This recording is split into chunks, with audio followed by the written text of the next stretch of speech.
Blind and treated like a servant, the sheikh's mother is forced to eat from a dog's bowl, but the daughter-in-law doesn't know that the newly hired gardener has eyes that see everything, and a royal secret.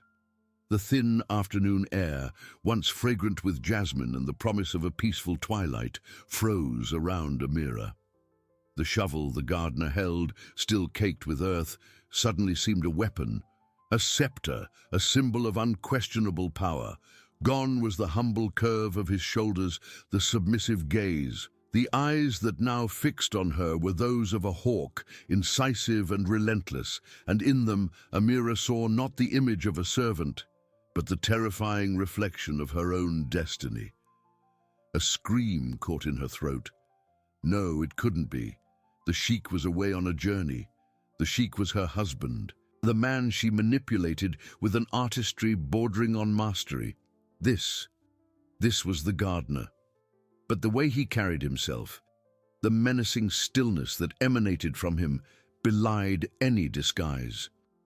The simple fabric of his tunic couldn't conceal the innate authority, the bearing of a man accustomed to commanding empires, not pruning rose bushes. Her blood ran cold. The vivid memory of the dog's bowl, the servant's suppressed laughter, the bent figure of the old mother, all replayed in her mind like a newborn nightmare. He had seen, he had heard, every cruel word, every gesture of contempt. Amira felt the ground vanish beneath her feet, the grand mansion, her kingdom of ambition and cruelty, crumbling around her. Amira, his voice, once soft and almost inaudible, now resonated with the depth of distant thunder, yet laden with a contained fury that made her tremble.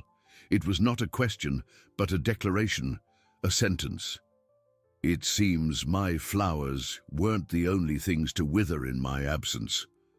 He let the shovel fall with a dull thud onto the damp grass, the sound echoing in the sepulchral silence that had settled. His eyes never left her. They were like glowing embers, burning through her facade of a devoted wife, revealing the rotten soul beneath. Amira tried to stammer something, anything, an excuse, a vehement denial. "No, my lord, I can explain." A cold, cutting smile appeared on the sheikh's lips. It was not a smile of amusement, but of absolute contempt. "Explain what, Amira? How my mother's dignity was turned into a daily spectacle for the delight of your whims. How the woman who gave birth to me, blind and frail, was reduced to eating from the ground like an animal while you feasted in luxury." The accusation, uttered with such icy calm, was more devastating than any scream. Amira felt the air thin in her lungs. She looked around, desperate for an escape, for a witness who could contradict him, but the garden was strangely empty. The servants, once so numerous, had vanished as if the very air had swallowed them.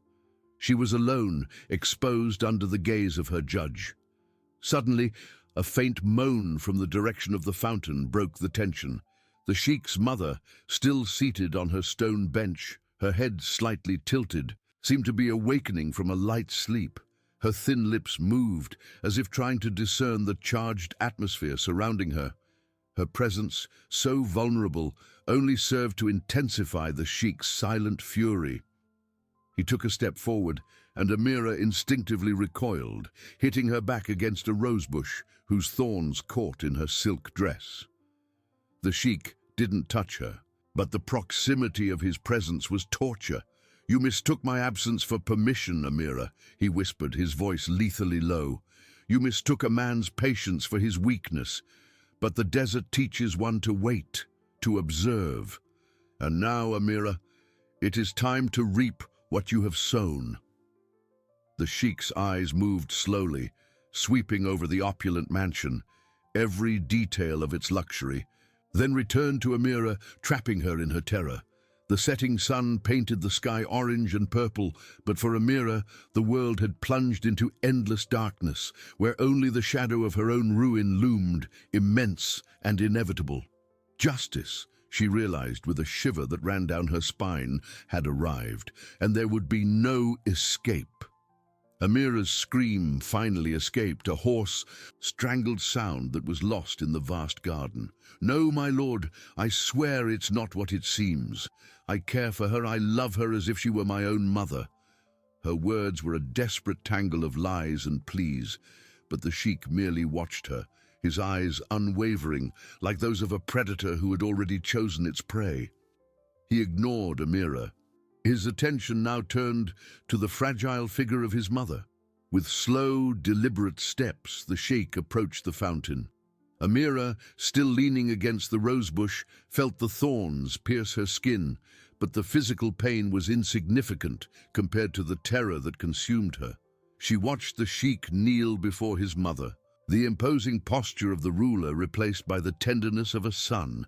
He took the old woman's wrinkled hands, covering them with his own, which had once wielded a shovel and now seemed to cradle a precious treasure. "Mother," he whispered, and his voice, once thunder, was now a balm, laden with deep pain and love. "It's me, your son. I've returned." The sheikh's mother, blind and confused, moved her head, her thin lips parting in a faint smile. "My son? You've returned? I knew. I felt your presence in the air." A solitary tear traced its path down her time-worn face, but it was a tear of relief, not sorrow. She brought the sheikh's hand to her face, her fingers tracing its contours, as if to confirm the reality of his presence. "Where have you been, my love? It has been so quiet." With each word from his mother, a new thorn seemed to pierce Amira's heart. The old woman's innocence, the simplicity of her complaint, contrasted brutally with the cruelty Amira had inflicted. She saw the sheikh's gaze harden for an instant, the pain in his eyes transforming into a silent promise of retribution. He kissed his mother's forehead with a moving reverence, then rose, his imposing figure once again. His eyes returned to Amira, and gone was the burning fury of before, replaced by a calculating coldness that was even more terrifying. "Amira," he said, his voice low and controlled, yet laden with unquestionable authority, "you thought the darkness of night would hide your deeds, that my mother's blindness would be your accomplice. But truth has a light of its own, and it always finds its way." Suddenly, as if emerging from the shadows, two guards in discreet robes appeared beside the sheikh.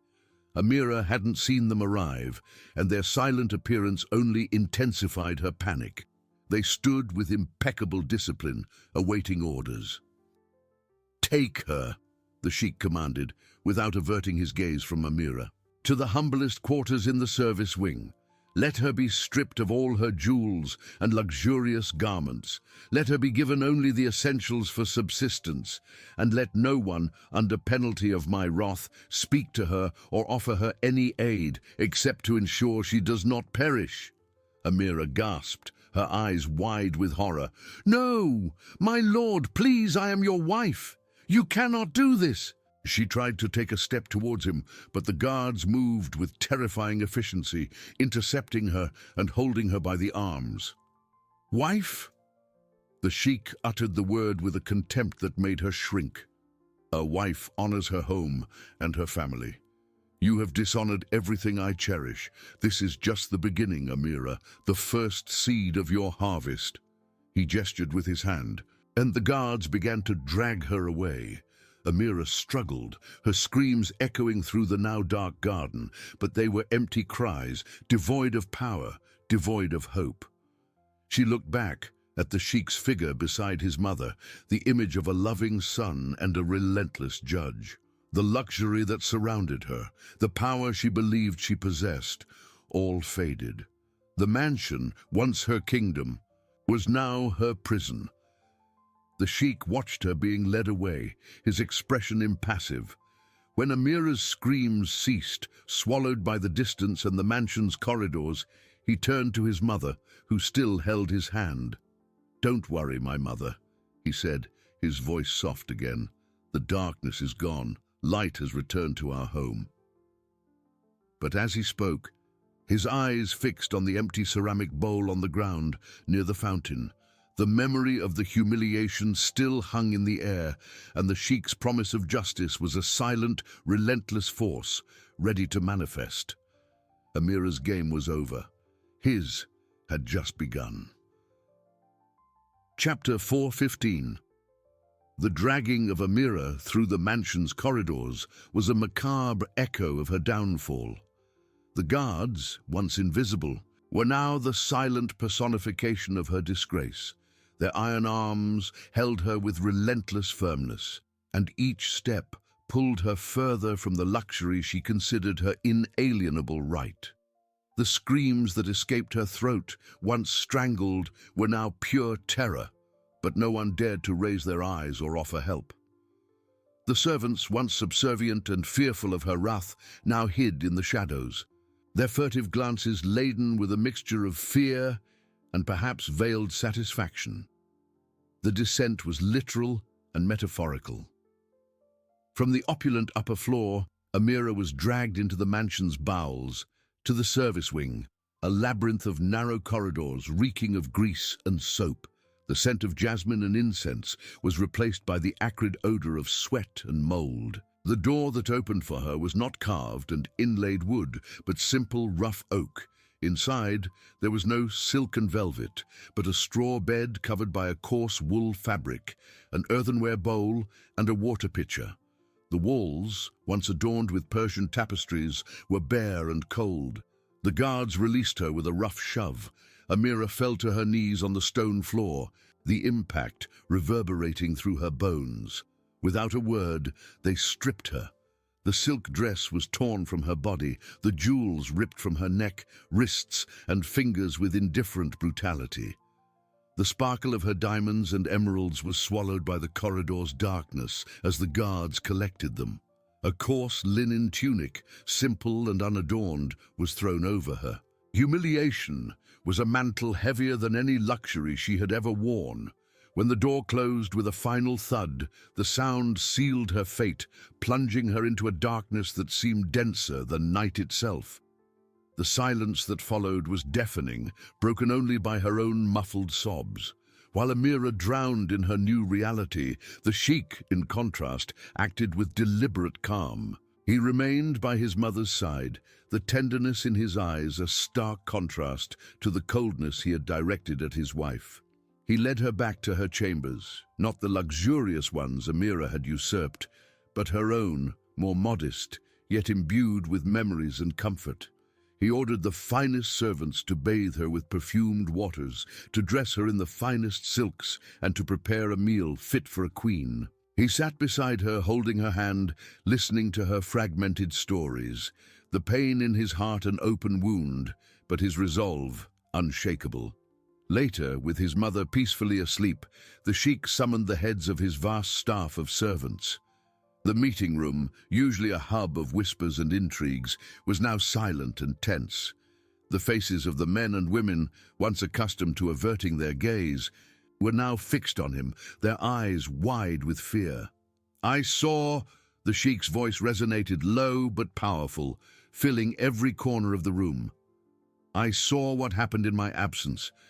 I saw the dishonor, the cruelty, the silent complicity. And I heard every murmur, every suppressed laugh, every word of contempt." A shiver ran down the spines of those present. No one dared to speak. The Sheikh, once the humble gardener, was now the ruthless ruler, his eyes burning with an intelligence that left no room for secrets. "Those who were loyal to my mother, who secretly tried to protect her, will be rewarded. Those who saw and did not act, who benefited from her suffering, will face my wrath, and those who actively participated in this farce." He left the sentence incomplete, but the implication was clear, an abyss of terror opening beneath the feet of many. Justice will be served, and it will begin with the cleansing of this house from top to bottom. With a wave of his hand, he dismissed them, leaving them in their own private hell of guilt and fear. The Sheikh retired to his personal study, the aroma of sandalwood and old parchments enveloping him. He sat at his desk, not to rest, but to plan. Amira's humiliation was only the first step. The web of corruption and disrespect she had woven was vast, and he intended to unravel it thread by thread. No one who had contributed to his mother's torment would go unpunished. As the night advanced, the sheikh mapped out his next moves in his mind.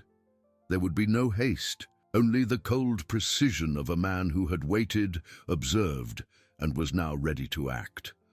The mansion, once a stage for Amira's cruelty, would now become the setting for her own disgrace and his mother's redemption. The game had changed, and the sheikh was no longer a mere gardener, but the architect of a relentless destiny. Chapter 5:15. Night in the sheikh's mansion brought not expected rest, but a vigil of terror.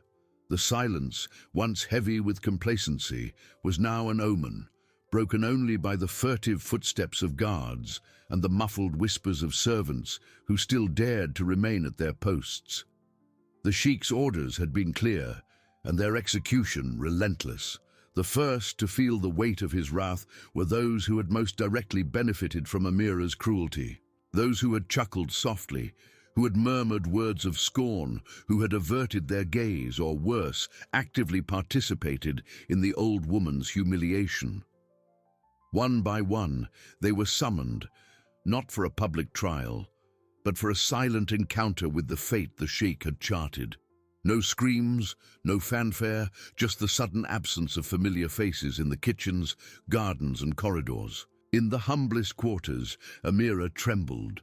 The stone floor chilled her bare feet, and the coarse wool blanket offered no solace against the cold that had seeped into her bones and soul.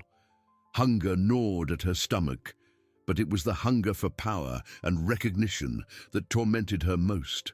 The mirror of vanity had been shattered, and she no longer saw the sheikh's daughter-in-law, the lady of the mansion, but only a stripped, hungry, and terrified woman. Every creak of the door, every shadow dancing on the wall in the weak lamplight, sent a shiver down her spine. She was alone, and solitude was a torment that luxury had never allowed her to experience. While the mansion breathed fear, the sheikh breathed purpose. His study became the nerve center of a silent but relentless purge. He did not sleep, but worked, reviewing records, discreetly interrogating the few servants who had remained loyal to his mother, building a detailed picture of the web of disloyalty and cruelty Amira had woven. His mind was a sharp blade, cutting through hypocrisy and revealing the naked truth. Those who had been accomplices were stripped not only of their positions, but of their illicit possessions. Their riches, accumulated at the expense of others' dignity, were confiscated, and their names, once whispered with respect or fear, were now synonymous with shame. Some were banished to the far reaches of the sheikh's properties, condemned to tasks they would once consider beneath their dignity, a form of exile that was, in itself, a social death. Others, whose transgressions were more severe, disappeared completely, their fates left to the terrified imagination of those who remained. The sheikh sought not blood, but a justice that was both pedagogical and punitive, a brutal redefinition of what it meant to serve under his roof. The atmosphere in the mansion began to change. Fear still lingered, but it was tempered by a new sense of order and discipline. The remaining servants moved with silent efficiency, their eyes downcast, but their actions imbued with a new reverence. Loyalty, once an elastic concept, was now the only currency of value. With each dawn, the sheikh's primary concern was his mother's comfort and peace. He spent hours by her side, reading, conversing, ensuring that each of her needs was met with the utmost delicacy. His son's presence was a balm for the old woman's wounded soul, and the mansion, under his watchful eye, began to heal the wounds of humiliation. However, the sheikh's calm was not one of satisfaction, but of cold determination. Amira's downfall was a prelude. The symphony of her punishment was yet to be played. The empty bowl in the garden still haunted his thoughts, a vivid reminder of the abjection to which his mother had been subjected. Justice, he knew, was not merely about punishing, but about making the guilty taste the bitterness of their own deeds. And for Amira, he reserved a fate that would echo, cruelly and poetically, each of her crimes. Chapter 6:15. The sound of the door opening was the only interruption to the silence Amira had learned to fear more than screams. There was no external light, only the faint flicker of a lantern that a guard, his face hidden beneath a hood, carried with him. She huddled in the corner, eyes wide, her body aching from the straw bed, and her soul wounded by a humiliation that seemed endless. The guard did not speak. He merely placed an earthenware bowl on the stone floor. It was not the bowl Amira expected, but a rudimentary, cracked one, exuding an indistinct and uninviting smell. Inside, a grey, shapeless paste. He did not wait for her to eat. The door closed with the same dull thud, and silence returned, heavier than before. Amira fixed her eyes on the bowl. Hunger was a constant ache in her belly, but pride, though wounded, prevented her from approaching. It was food for an animal, not for a woman who had once been the lady of the mansion. Hours dragged on, each minute a torment. The grey paste began to dry, its surface hardening like the crust of her own dignity. Finally, hunger won. Crawling, she took the bowl. The smell was revolting, the texture grainy. But she ate. She ate with her fingers like an animal, each mouthful a stab to her soul. Tears streamed down her face, mixing with the insipid taste of that unworthy food. A cruel reminder that her universe had been reduced to this. While Amira drowned in her private hell, the sheikh observed. Not directly, but through the eyes and ears of carefully chosen servants whose loyalties had been tested and proven. Detailed reports reached his study. Amira's initial refusal, her eventual capitulation to hunger, the way she ate, the solitude that consumed her. He listened, his eyes dark and impassive, a cold flame of determination burning within him. The mansion's purge continued, but with a more refined focus. Not just the accomplices, but those whose failures had been of omission, of cowardice, now felt the weight of their negligence. The gardens, once a luxuriant paradise, were now being restructured, every leaf out of place, every path imperfect, a metaphor for the order he was restoring. The servants moved with a new reverence, the lesson etched into their hearts. The mansion was healing, but the scar would remain. The sheikh spent his mornings with his mother, his voice calm, his reading gentle, his presence comforting. He took her for strolls through the gardens, describing each flower, each bird, each breeze that touched her face. The peace he saw in her eyes was the only balm for the wound in his own heart. But when he retired to his study, tenderness gave way to calculating coldness. At his desk, he unfolded maps of the estate, not maps of the gardens, but of the most forgotten nooks, the service areas, the stables, the kennels. His finger traced lines, marked points. He sought not just punishment, but poetic justice. The image of the dog's bowl, of his mother's humiliated gaze, was seared into his mind. He summoned Omar, the chief of the guards, a man of unshakable loyalty and absolute discretion. "Her cell is too comfortable," the sheikh said, his voice low, almost a murmur, yet laden with unquestionable authority. "She needs a more constant reminder of her true position and her true worth." Omar waited, unblinking. The sheikh then pointed to a section of the map, a remote and forgotten area, adjacent to the mansion's kennels, a place where the smell of animals and dirt was constant, where luxury had never dared to tread. "Prepare this place, not for a guest, but for a servant who will forget her name and remember only her place, and who will learn to eat what she is given and to serve what she is commanded." A chill ran down Omar's spine, though his face remained impassive. The implication was clear, brutal, and terribly just. Amira would not merely be imprisoned, she would be stripped of her humanity, reduced to the level of those she had treated with such contempt. The sheikh was not finished. "And make sure her bowl is the cleanest of all. After all, hygiene is fundamental, isn't it?" He smiled, a smile without warmth that did not reach his eyes. Amira's fate was sealed, and it would be crueler than any nightmare she could conceive. The chill that ran down Omar's spine was not just from the night air, but from the calculating coldness in his sheikh's voice. The orders were clear and cruel, woven with the precision of an executioner. The area adjacent to the kennels, once a forgotten storage of tools and old hay, quickly transformed under Omar's silent supervision. Cold stone walls, an earthen floor, a narrow opening for daylight, or whatever could penetrate the gloom. There was no furniture, just a new, surprisingly clean straw mat, and a small bucket of water. The sheikh's hygiene was a peculiar facet of his revenge. As the night advanced, Amira trembled in her makeshift room. Hunger persisted, but fear was a more constant companion.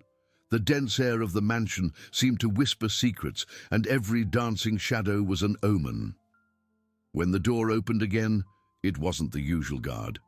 Two robust men, their faces hidden beneath hoods, entered and lifted her without ceremony. Amira tried to resist, but her screams were muffled by a rough cloth over her mouth. She was dragged, her bare feet scraping on the stone floor, through corridors she once traversed with haughtiness. The journey was short, but it seemed endless. The smell invaded her nostrils long before they arrived. A pungent odor of animals, excrement, damp earth, and something more, something wild and primal. The distant barks and growls of dogs filled the air, growing in intensity as they approached. Amira's panic intensified. They dragged her through a dimly lit side courtyard where the darkness seemed deeper and shadows danced with palpable malevolence. Finally, she was thrown onto the floor of a dark cubicle.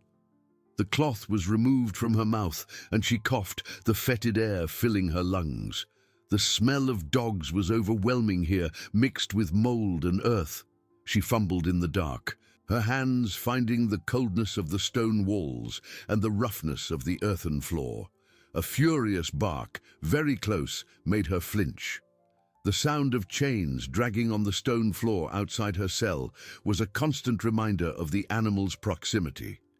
A slit in the door opened, and a faint light revealed the outline of an earthenware bowl.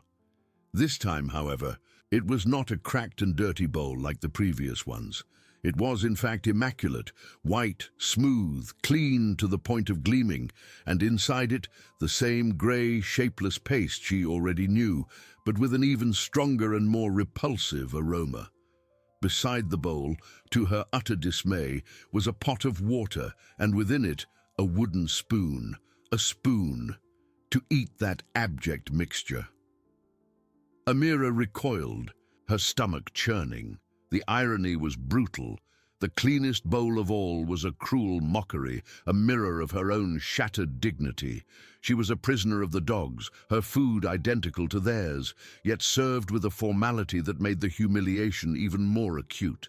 The barks and growls outside seemed to mock her, echoing the contempt she had poured upon the sheikh's mother. In the comfort of his study, the sheikh reviewed the reports. Omar omitted no details. Amira's reluctance, her muffled screams, the revulsion on her face when she realized her new lodging, the description of the clean bowl and the wooden spoon, a touch the sheikh had personally added, brought a cold smile to his lips. His mother, at that moment, slept peacefully, cradled by the care of a new team of loyal servants.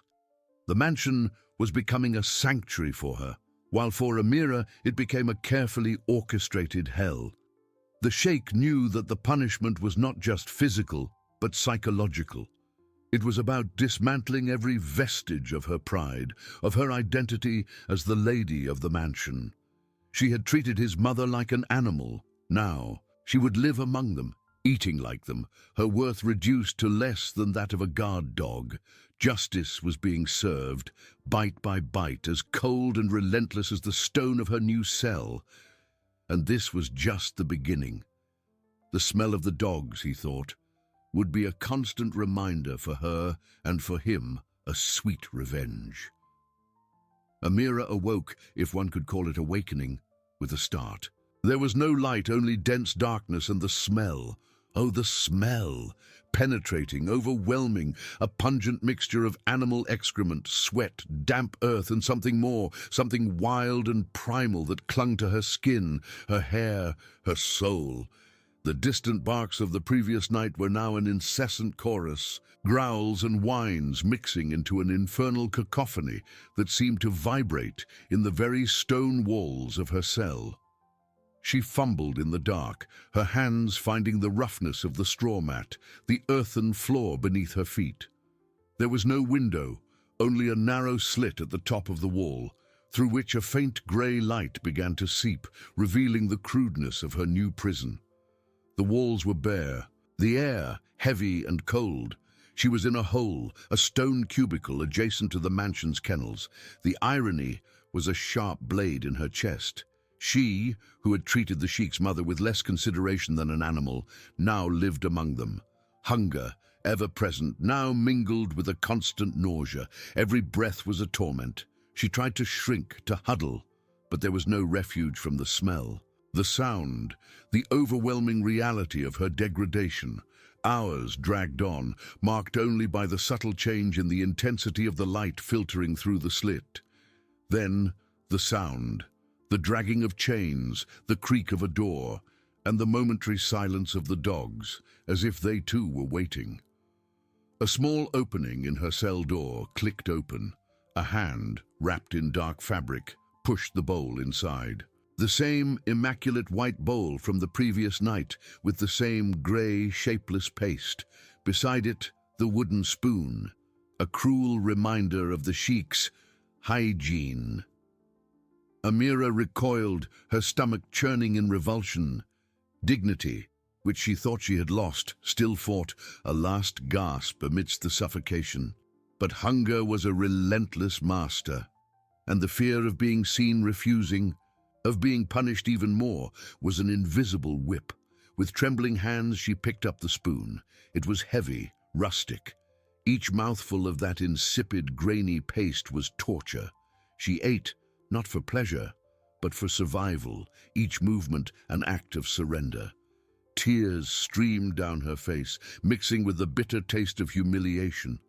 The barks and growls of the dogs, who had resumed their infernal symphony, seemed to mock her, echoing the voice of her own conscience. Not directly, but through Omar's reports, which were now more detailed and precise than ever. The description of the cell, the smell, the sounds, the clean bowl and the wooden spoon, each element was a note in the symphony of his revenge. He smiled, a smile without warmth, as he heard about Amira's initial reluctance, her eventual capitulation, the way she crawled to eat like a caged animal. His mornings were dedicated to his mother. He took her to the restructured gardens, now an oasis of peace and beauty, describing each flower, each bird, each gentle breeze that touched her face. His mother's voice, once broken, now carried a tone of serenity and gratitude that soothed the Sheikh's soul. The mansion, once a stage of cruelty, was transforming into a sanctuary for her, while for Amira it became a carefully orchestrated hell.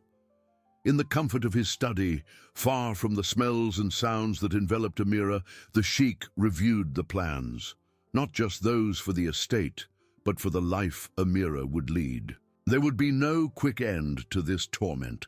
Justice for him was a slow meal, served bite by bite until the taste of humiliation was the only thing she knew. She had debased his mother. Now she would be debased, stripped of every vestige of her pride, of her identity. The Sheikh closed his eyes, the image of the dog's bowl and his mother's humiliated gaze seared into his mind. "She will learn her place," he murmured, his voice cold as the stone of Amira's cell.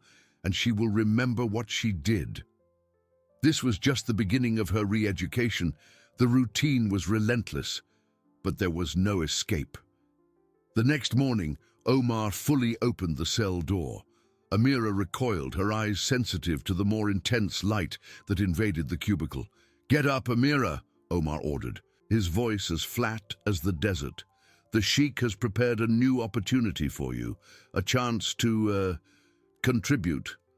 She stumbled out, her body stiff and aching, muscles atrophied from inactivity. The smell of the open air, though still laden with the odor of dogs, was a momentary relief. Omar led her down a dirt path, away from the well-kept gardens and the mansion's opulence. They passed the kennels, whose smell was now all too familiar, and continued to a more remote area where vegetation was sparse and the ground uneven. There, under the relentless sun, lay a pile of stones and rubble, the result of some abandoned construction or demolition. Beside it, empty buckets and rustic tools, shovels, hoes.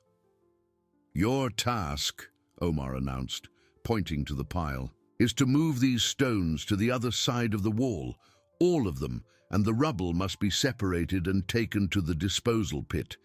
There is a daily quota. Work begins now and ends when the sun sets." He handed her a pair of thick leather gloves and a rusty shovel. "If you do not meet the quota, there will be no evening meal." Amira looked at the monumental task, at her pale and fragile hands. At the scorching sun, the re-education of the body had begun. And she knew, with a cold certainty that chilled her soul, that this was just the first stone of her new and cruel reality. Chapter 11. The rusty shovel was an unbearable weight in her hands, its rough surfaces chafing against her delicate skin. Amira looked at the mountain of stones and rubble, a monument to her new and cruel reality. The sun, once a blessing on her morning strolls, had now become a relentless executioner, burning her skin and draining her energy. The thick, foul-smelling leather gloves were a mockery. They protected her hands from the worst, but not from the constant friction, the excruciating pressure. The first strike of the shovel into the compacted earth was clumsy, weak. The metal scraped, barely scratching the surface. She tried again, with more force, and the vibration shot up her thin arms, jarring her shoulders. Each stone she managed to lift was a small triumph, quickly overshadowed by the vastness of the task. Her muscles, accustomed to rest and graceful movements, protested with acute pain, a chorus of needles and knives. Sweat streamed down her face, mixing with dust and dirt, blinding her momentarily. Hours dragged on, indistinguishable, marked only by growing exhaustion and the shadow that shortened and then lengthened. Thirst was a constant companion, a sandpaper in her throat that no drop of sweat or tear could alleviate. She had no sense of time, only of the repetitive, incessant motion, bend, pick up, lift, throw. The stones seemed to mock her, each one heavier than the last, each a reminder of the life she had lost. At the end of the day, as the last golden light of the sun faded on the horizon, Amira fell to her knees. Her body trembled uncontrollably, muscles screaming in agony. Her hands, even with the gloves, were raw, blisters forming beneath the burning skin. She had barely moved a fraction of the pile. The daily quota, Omar had said. She had failed. Omar reappeared with the darkness, his tall, imposing silhouette against the twilight sky. He looked at the pile, then at Amira, without a word, without emotion. The silence was heavier than the stones. "You did not meet the quota," he said, his voice monotonous. "A verdict. There will be no evening meal." Amira had no strength to respond, nor to protest. Hunger was a black hole in her stomach, but exhaustion was a sea that drowned her.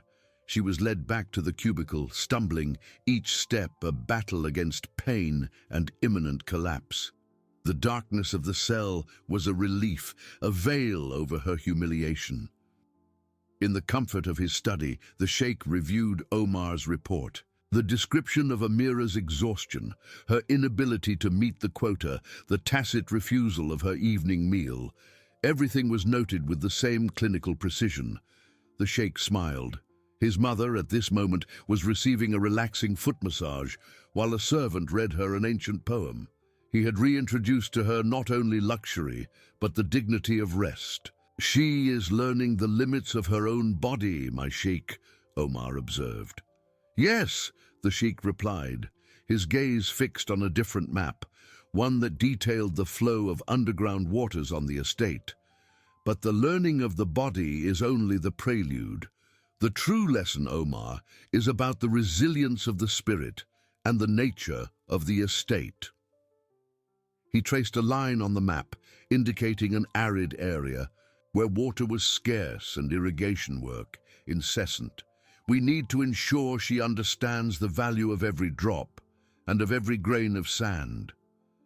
Omar nodded. Justice, he knew, was a river with many tributaries in the hands of his master. And for Amira, it seemed the journey through hell was just beginning, and each step would be meticulously planned, each deprivation a tool. Dignity, he thought again, was the first luxury she would lose, and the last she would dream of recovering. And thirst, he concluded, was just another instrument in the orchestra of her re-education. The darkness of the cell was a veil over humiliation, but not over pain. Amira awoke to a body that felt beaten, every muscle a silent scream. Hunger was a black hole in her stomach, but thirst was a particular hell. Her throat was raw, her mouth an arid desert. Every breath was an effort, every movement an agony that reverberated to her bones. She had barely slept, her body trembling, her mind reliving the previous day's failure. The untouched mountain of stones, the denied meal. When Omar opened the door the next morning, the sunlight was torture to her swollen eyes. She stumbled out, the smell of the open air now seeming like an affront, so fresh and unattainable. "Inaction breeds weakness, Amira," Omar said, his voice monotonous, devoid of any warmth. "And weakness, deprivation. The sheikh believes you need to learn the value of sustenance, of every drop." He led her down a different path, dustier, more arid. The mansion's opulence disappeared as they moved away, replaced by a desolate landscape of cracked earth and dry bushes. The sun, already high, punished the land with relentless ferocity. In the distance, Amira saw a small garden, its few plants withered and almost dead, the soil around them parched and broken into fragments. Beside the garden, a stone well, its dark opening promising the only hope of life in that wasteland. "Your task," Omar announced, pointing to the well and then to the dying garden, "is to bring life to this land. The well is deep and the plants are thirsty. You must water each of them, drop by drop, until the soil is moist, and when the sun sets, the well must be emptier and the garden greener. There is a daily quota of buckets. If you do not meet it, there will not even be water to quench your thirst." He handed her a heavy wooden bucket and a rough rope. The leather gloves were removed. "Feel the effort, Amira. Feel the need." Amira looked at the bucket, then at the dark well, at the rope that already chafed her raw hands. The re-education of the body had evolved into a re-education of the spirit, and thirst was now her cruelest teacher. The first bucket was a torment. Lowering the rope, feeling the weight of the water as the bucket sank into the dark depths, and then pulling it up inch by inch, while the wet weight flayed her hands and tore at her shoulders. With each bucket she managed to extract a small portion of the water was poured onto the thirsty earth. Most, however, ran through her hands, wetting the ground around the well, a liquid mockery of her own parched throat. The smell of fresh water was an olfactory torture, the sight a visual torment. Every drop that escaped was a loss, not just for the plants, but for her own hope of relief. Thirst was a fire in her mouth, a sandpaper in her throat, Hours dragged on, indistinguishable, marked only by the creak of the rope, the splash of water, and the growing agony of her body. Her arms trembled, her knees threatened to give way. Her head throbbed under the merciless sun, and dehydration began to blur her vision. She found herself falling, the bucket slipping from her hands, the water spilling onto the arid soil. The sound was a moan of despair, the waste, an instant punishment. She had no idea how much time had passed, only of the pain and thirst that consumed her. At the end of the day, as shadows lengthened and the sun began to set, painting the sky orange and purple, Amira lay collapsed beside the well, her hands raw, her lips cracked, her body exhausted and dehydrated. The well seemed inexhaustible, the garden still withered, despite her desperate efforts. She had failed again, and the punishment she knew would be even more severe. Omar reappeared, his tall, imposing silhouette against the twilight sky. He looked at the well, then at the garden, and finally at Amira, without a word, without emotion. The silence was drier than the surrounding earth. "You did not meet the quota," he said, his voice monotonous, a final verdict. "And the Sheikh has decreed that for those who do not value water, water will be denied." Thirst was a bottomless pit, deeper than the well. She was led back to the cubicle, stumbling, each step a battle against collapse. The darkness of the cell was a relief, but the absence of water was a torment that promised a night of agony. The description of Amira's exhaustion, her inability to meet the quota, the waste of water, and the tacit refusal of her own hydration, everything was noted with the same clinical precision. The Sheikh smiled. His mother, at this moment, was enjoying a rose milk bath, while a servant offered her a glass of fresh water with mint and lemon. He had reintroduced to her not only luxury, but the dignity of hydration and care. "She is learning the true value of every drop, my Sheikh," Omar observed. "Yes," the Sheikh replied, his gaze fixed on a different map, one that detailed trade routes and caravan paths in the desert. "But the learning of value is only the prelude. The true lesson, Omar, is about interdependence and the nature of supply and demand. What happens when one has too little to offer and the demand is high?" He traced a line on the map, indicating a remote area where caravans struggled to survive with minimal supplies. "We need to ensure she understands the fragility of existence without resources and the importance of remaining useful." Omar nodded. Justice, he knew, was a desert with many dunes in the hands of his master. And thirst, he concluded, was just another instrument in the orchestra of her re-education, preparing her for an even deeper lesson about survival. The darkness of the cell was a veil over humiliation, but not over agony. Amira awoke to a drained body, thirst a fire licking her insides, hunger a black hole.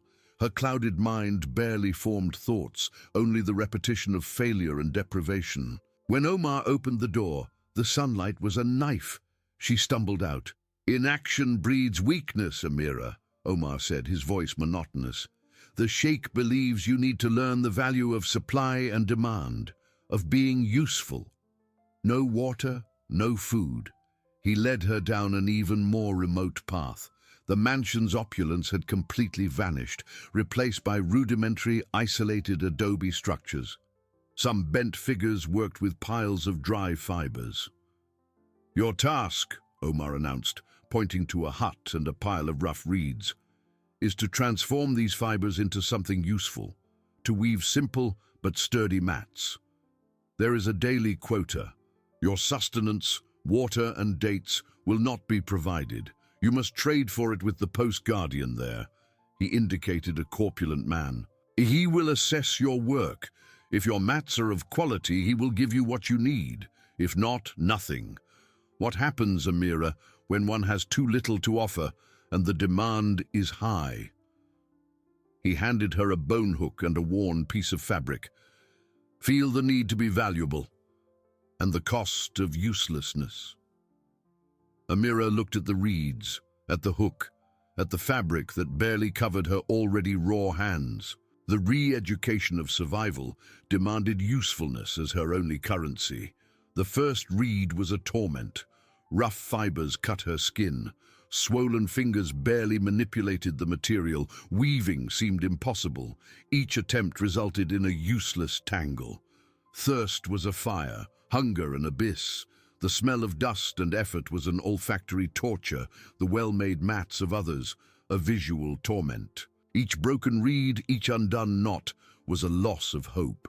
Hours dragged on, marked by the rustling of fibers and growing agony. Her arms trembled, her head throbbed. Dehydration blurred her vision. She fell, the hook slipping, the reeds scattered. She had no idea how much time had passed, only of the pain, thirst, and humiliation of her ineptitude. At the end of the day, as the sun set, Amira lay collapsed beside the pile of reeds, her hands raw, her lips cracked, her body exhausted and dehydrated. There were only disordered fibers and poorly formed mats. She had failed again. The punishment, total absence of sustenance. Omar reappeared, his imposing silhouette. He looked at the reeds, at Amira's useless work, and finally at her. "You produce nothing of value," he said, his voice monotonous. "And the Sheikh has decreed that for those who have nothing to offer, nothing will be given." Amira had no strength to protest. Thirst was a bottomless pit, hunger, an agony that promised the end. She was led back to the cubicle, stumbling. The darkness of the cell was a relief, but the absence of food and water promised a night of agony, and perhaps something more. The description of Amira's exhaustion, her inability to produce, the waste, all noted with precision. The Sheikh smiled. His mother at this moment was enjoying an opulent dinner with fresh water and rose petals. He had reintroduced to her the dignity of abundance. "She is learning the true cost of value, my Sheikh," Omar observed. "Yes," the Sheikh replied, his gaze fixed on a map of nomadic routes and scarce resources.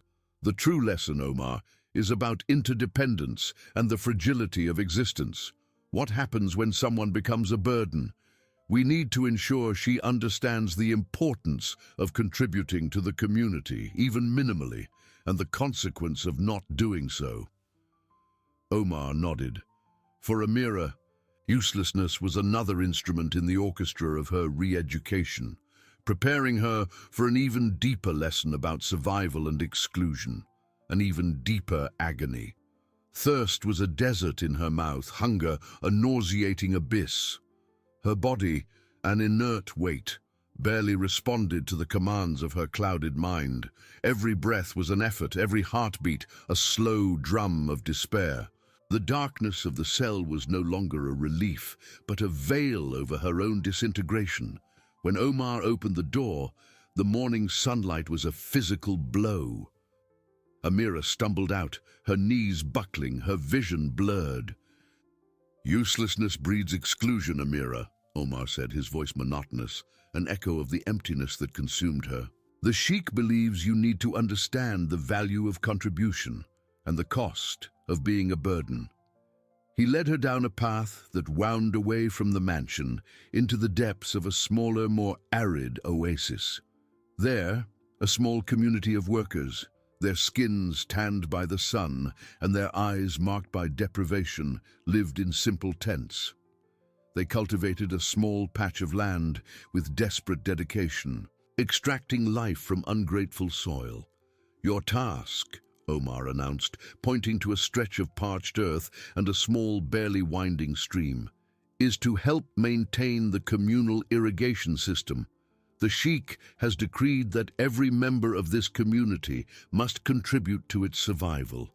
The stream's waters are scarce, and every drop must be directed to the crops to feed everyone. You will work with them, Amira.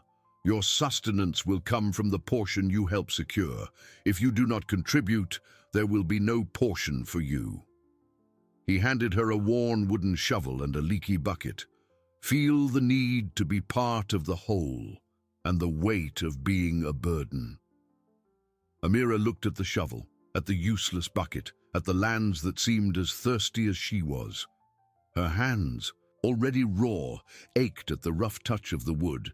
Every fiber of her being screamed for water and rest, but the prospect of being a burden seemed an even more terrible threat.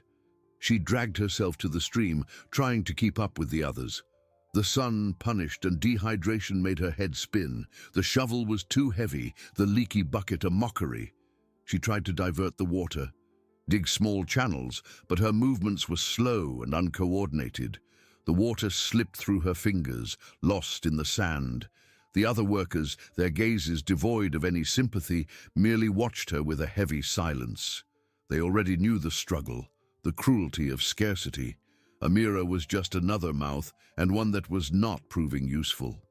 Hours dragged on, indistinguishable, marked only by the sound of water flowing and the creak of others' shovels.